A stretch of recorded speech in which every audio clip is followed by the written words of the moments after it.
আসসালামু আলাইকুম। আশা করি সবাই ভালো আছেন। চটফটি এবং ফুচকা সবারই খুব পছন্দের এবং কম বেশি আমরা সবাই কিন্তু এটা বানাতে জানি। তো আজকেও আমি বানিয়ে ফেলেছি চটপটি এবং ফুচকা। তো আপনাদের দেখাবো কীভাবে খুব ইজিলি আমি এই চটপটি এবং ফুচকাটা বানিয়েছি। চলুন শুরু করি। প্রথমে নিয়ে নিচ্ছি একটু তেঁতুলের পেস্ট। আমি এখানে হাফ কাপ পরিমাণ তেঁতুলের পেস্ট নিয়েছি। সাথে দিয়ে দিচ্ছি পানি। তারপরে দিয়ে দিচ্ছি টালা জিরার গুঁড়া, চটপটি মশলা, বিট লবণ, চাট মশলা, চিলি ফ্লেক্স আর স্বাদ মতো লবণ, আর দিয়ে দিচ্ছি একটু চিনি আর হাফ লেবুর রস।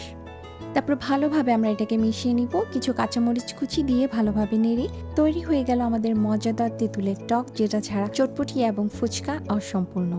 তারপর গরম গরম তেলের মধ্যে আমরা দিয়ে দিচ্ছি কিছু রেডিমেড ফুচকা। এটা অনলাইন যে কোনো স্টোরে আপনারা পাবেন এবং এটা বানাতে একদম ইজি।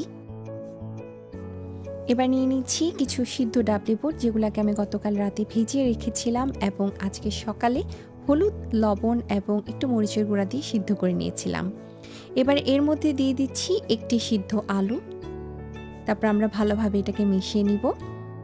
এবার দিয়ে দিচ্ছি চটপটি মশলা, টালা জিরার গুঁড়া, বিট লবণ আর আমাদের বানানো তেঁতুলের টক। ভালোভাবে আমরা এটাকে মিশিয়ে নিব। টেস্ট করে দেখবেন। তো আমার কাছে লবণটা একটু কম লেগেছে, তাই আমি লবণ দিয়ে দিচ্ছি। ভালোভাবে মিশিয়ে নিচ্ছি। এবার দিয়ে দিচ্ছি পেঁয়াজ কুচি, কাঁচামরিচ কুচি এবং ধনিয়া পাতা। ভালোভাবে মিশিয়ে নিব। এবার আমরা ভালোভাবে মিশিয়ে চটপটিটাকে রান্না করব। চটপটি খেতে হয় গরম গরম। সব কিছু দেওয়ার পর তাই আমরা চটপটিটাকে 5 থেকে 10 মিনিটের জন্য রান্না করে নিব। আমাদের রান্না হয়ে গেছে। প্লেটে দেওয়ার পর এবার আমরা দিয়ে দিব পেঁয়াজ কুচি, কাঁচামরিচ কুচি, ধনিয়া পাতা কুচি, শসা কুচি, আর দিয়ে দিব আমাদের ক্রিসপি ফুচকা, আর দিয়ে দিব কিছু চিলি ফ্লেক্স, যে যেমন ঝাল পছন্দ করেন সেই অনুযায়ী দিবেন, আর বানানো টক। আর সবার শেষে সবচেয়ে ইম্পর্টেন্ট উপকরণটা দিচ্ছি, সেটা হচ্ছে একটি সিদ্ধ ডিম গ্রেটেড করা।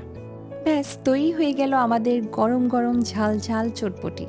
আর খেতে কিন্তু অসাধারণ হয়েছে। চলুন এবার বানিয়ে নিই ফুচকা। এটার জন্য আমাদের কিছু সিদ্ধ ডাবলি বুট আমরা আলাদা করে নিয়েছি পানি থেকে।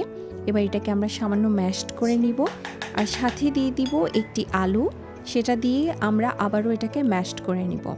ভালোভাবে ডাল এবং আলুটাকে ম্যাশড করার পর আমরা দিয়ে দিব চটপটি মশলা। তারপর দিয়ে দিচ্ছি টালা জিরার গুঁড়া, চিলি ফ্লেক্স, বিট লবণ আর সামান্য লবণ, আর দিয়ে দিচ্ছি শসা কুচি, কাঁচামরিচ, পেঁয়াজ কুচি। সব একসাথে আমরা এটাকে ভালোভাবে মিশিয়ে নিব। আমি হাতে মিশিয়ে নিচ্ছি। তো তৈরি হয়ে গেল আমাদের মজাদার ফুচকার মিশ্রণ। এবার আমরা ক্রিসপি ফুচকার ভিতরে আমাদের ডালের মিশ্রণটা দিয়ে দিচ্ছি। আরেকটি কথা, যারা ইউটিউব থেকে দেখছেন তারা অবশ্যই সাবস্ক্রাইব করতে ভুলবেন না, আর যারা ফেসবুক থেকে দেখছেন তারা অবশ্যই ফলো করে পাশে থাকবেন। তো এভাবে করে আমরা সব ফুচকার ভিতরে আমাদের ডালটা দিয়ে দিব। আর ভিডিওটি ভালো লাগলে লাইক, কমেন্ট, শেয়ার করতে ভুলবেন না। আর দোকানে যেভাবে সার্ভ করে আমি ওভাবে ফুচকাগুলোকে সার্ভ করে নিচ্ছি।